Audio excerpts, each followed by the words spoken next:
December 12th here in southern Ontario, Canada.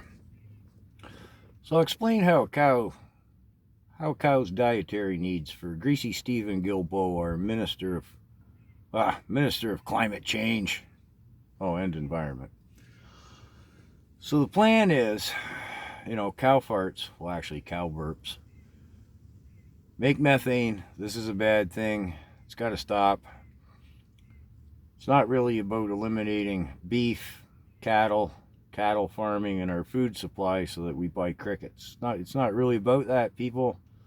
It's about methane and cow farts. Or, yeah, whatever. I think you get where I'm coming from. So, here's what they're trying to implement in Canada. This is what Greasy Guilbeault and his WEF minions want. Got to reduce the cow farts, burps. Now, this can be done by changing their diet. Instead of just eating grass and hay, like Mother Nature decided has worked pretty good forever, even before there were cows, ruminants, they get along on grass pretty good, yeah. In fact, the market for grass-fed beef has been on a steady increase because it's a leaner beef than corn feed, which I'm going to come to in a moment here.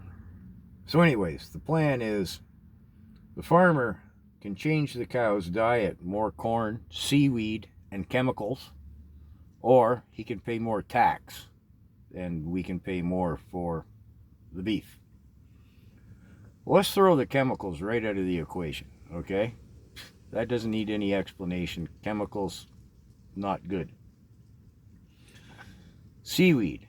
Hey, Stephen, seaweed doesn't grow where cows grow. We don't grow cows in the ocean. We don't grow seaweed on the prairies.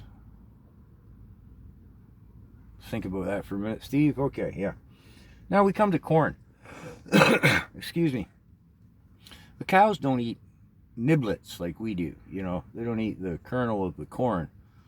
What the cows fed, it's mostly in the dairy industry or in the feed lot, as the cow is going to processing, are what we could be referred to as corn byproducts. Us people get the niblets, and the cow gets the plant, basically, leaf, stalk, and all.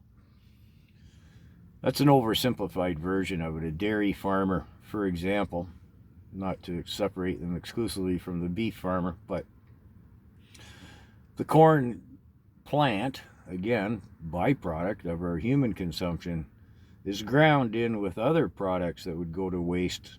Cottonseed, for example, and a host of other products. Let's not forget, these cows have dietitians. You know what I mean?